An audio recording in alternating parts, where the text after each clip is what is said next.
What you have written is all about NEPA, New Partnership for African Development. And I'm saying that when we talk about New Partnership for African Development, essentially we are talking about a synthesis of the foregone plans that have been discussed and presentation of these plans into one document, and the presentation of it as a homegrown strategy for African development,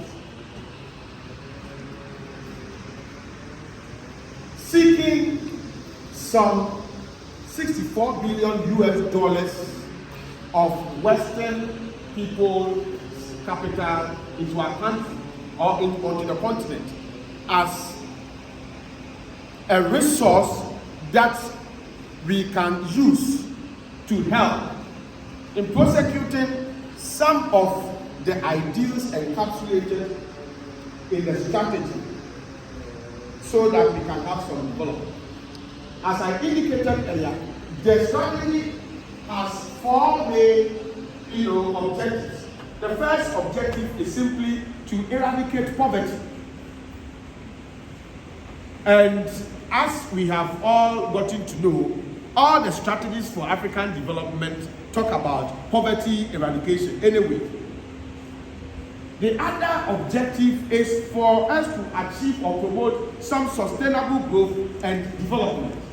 The third objective is about integrating Africa's economy into the world economy. And you know that when we talk about integration of African economy into the world economy, we have the structural adjustment program, for instance, emphasizing that. And then the fourth objective is about women empowerment. And I feel this particular objective is crucial because none of the strategies for African development discussed so far talks about the need for women to be empowered. Yet, without women empowerment, you see, I've always argued that if you live in a society where women outnumber men and you continue to disregard or undermine or relegate the interests of women to the background, what happens is that you'll be like a bird flying with just one wing. You can fly, you can go up, but you cannot go the extent to which you would have preferred to go if we were flying in both wings.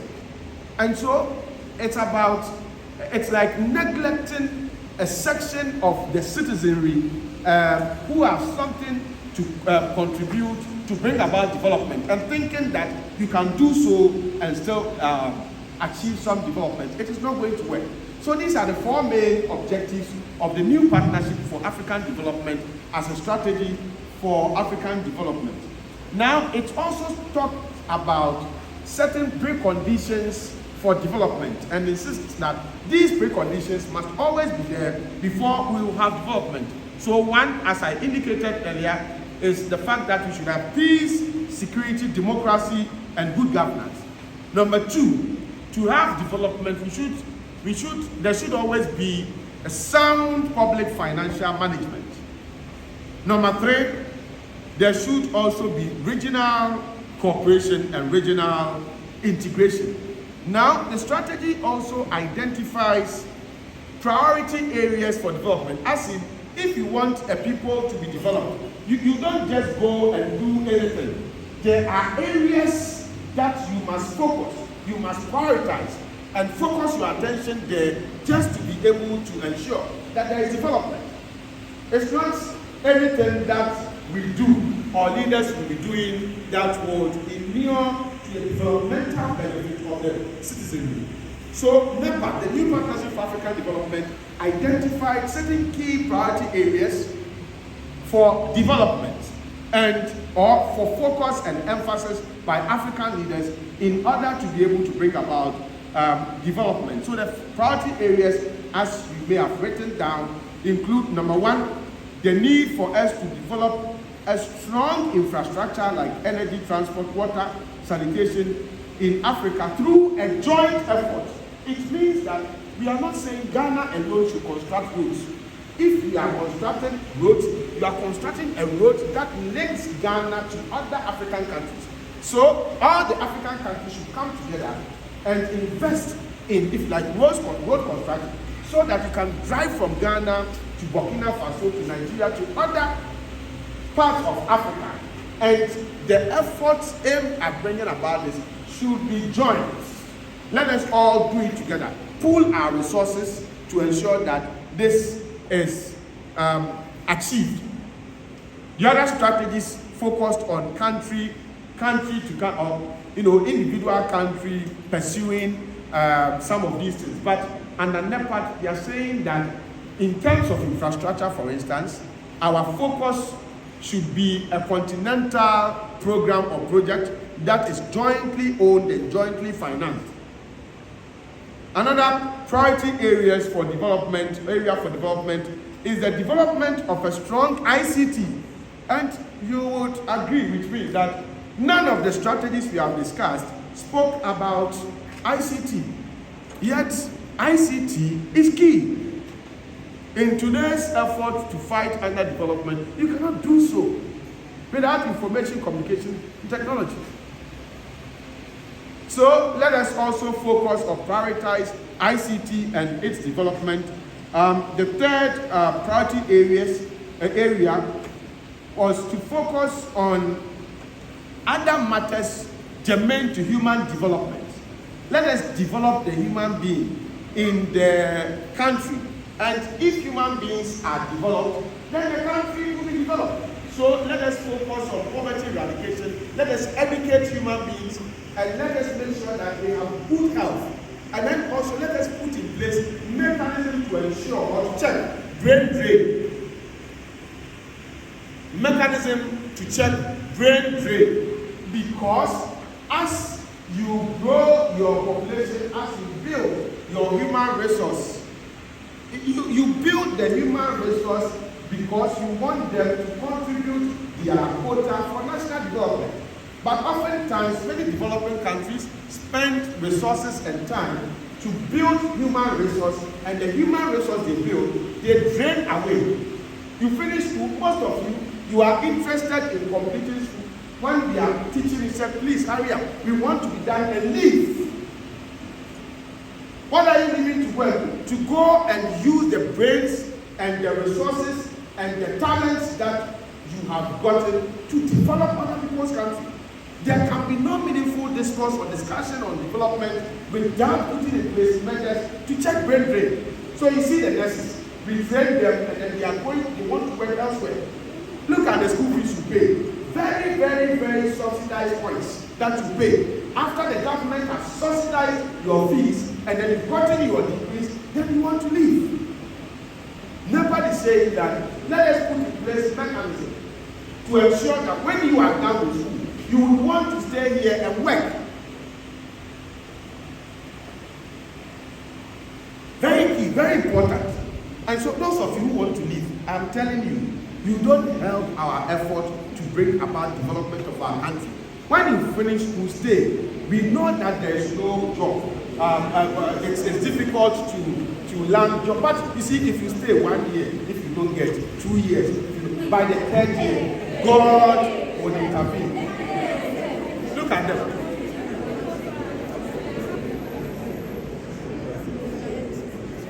Who said the popular? As you are eager to leave, who are the unpatriotic students here? The unpatriotic students. All right, the other priority area for development, two more, simply said that we should prioritize the agriculture sector, and then also we should ensure that we diversify our exports. Key, another important striking feature of the new partnership for African development was that even though it was seeking foreign investment of some resources, it also identified strategies to mobilize funds and resources. The other strategies were always thinking about getting monies from elsewhere, but under NEPAD, they also spoke about how we can also generate, resources. One was increased savings. The government should save, the people should save. 2, capital inflows through debt relief. Capital inflows through debt relief. 3, increase overseas development assistance. 4, private capital accumulation. If people accumulate capital privately, I mean, it is still within the system, and so you have liquidity in the system. And then the 5th one was to be able to accumulate resources. There should be better management of public revenue. We do not always have to go and fetch, pretend. We do not always have to be the people who are always fetching water with baskets. When public resources come into your care, there should be better, proper management of resources. Oftentimes, people dissipate, people lose, people just misuse public resources. How do you mobilize resources if the little that we have, we are always subjecting it to all manner of corrupt practices and all manner of practices that brings about unnecessary leakages and slippages? In terms of what was new about NEPAD, I'm sure as I've gone through, you may have identified what was new. So I spoke about women empowerment. I spoke about the fact that it stressed on the need for us to have peace, security, and democracy as conditions that must always be there for development. It also talks about sensible management of the economy and public resources. And it talks about the construction of infrastructure continentally and prioritizing it. And then it talks about also prioritizing ICT.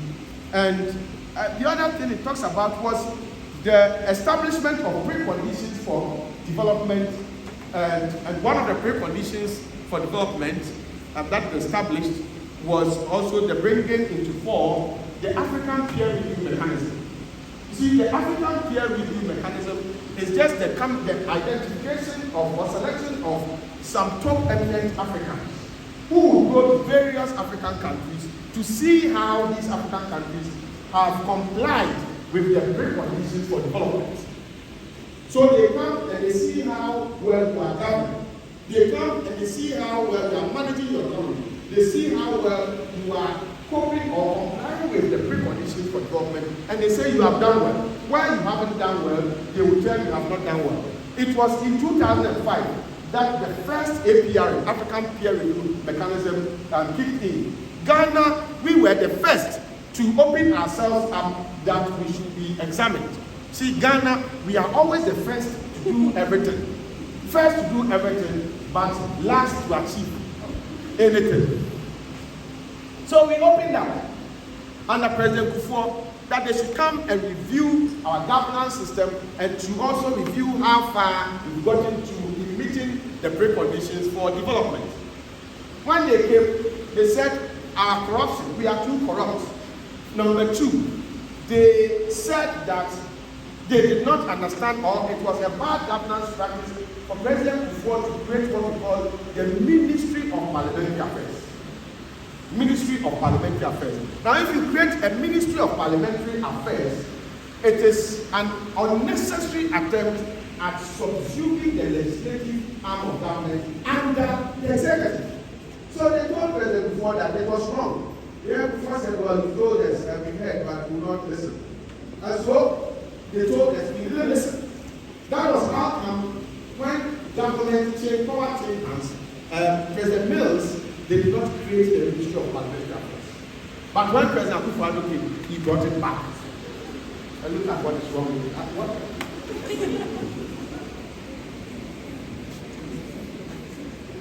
So, it introduced that, and we can say that it was something that was new.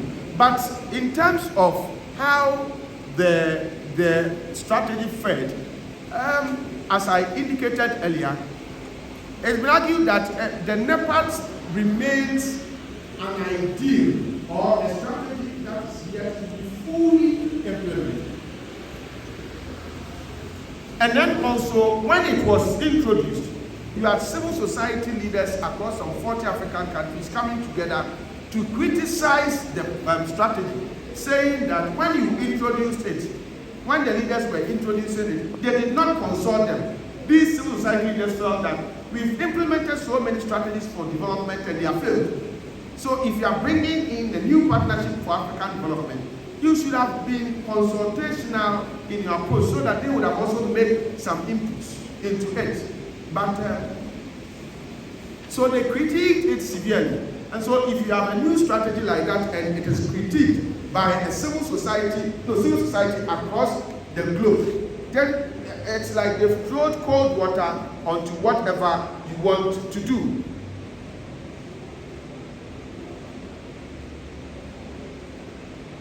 Be careful, okay? Then the other bit is, what do you do if through APR, the African Peer Review Mechanism? So some people, African countries or leaders from African countries, they come to your country and they come and assess your governance system and they say you are not doing well. If they tell you are not doing well, so what happens? So they told us that we should scrap the Ministry of Parliamentary Affairs and we should deal with corruption. They told us this, and so what? When we decided not to scrap the ministry, what did they do? So the point is that even though we had the APRM, its recommendations were not biting. Even if the recommendations were biting, if you come to Ghana and they say there is too much corruption, you come to Ghana and you are telling us that we should scrap the Ministry of Parliamentary Affairs, and we decided not to do, you would place sanction, assuming there is sanction, to place sanction on the state. But if you place sanction on the state, who suffers? See, the government that suffers on ordinary people. At the end of the day, it's the ordinary people who suffers.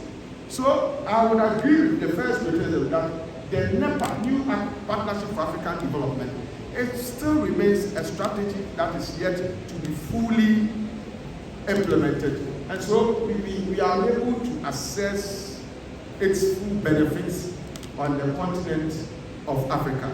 Now, if you have any questions, you can bring. If you don't have any question, we can talk about something else. If you have any question, you can bring. If you don't have any question, we can bring the session to a close. Okay, if you don't have any question, then is someone raising a hand?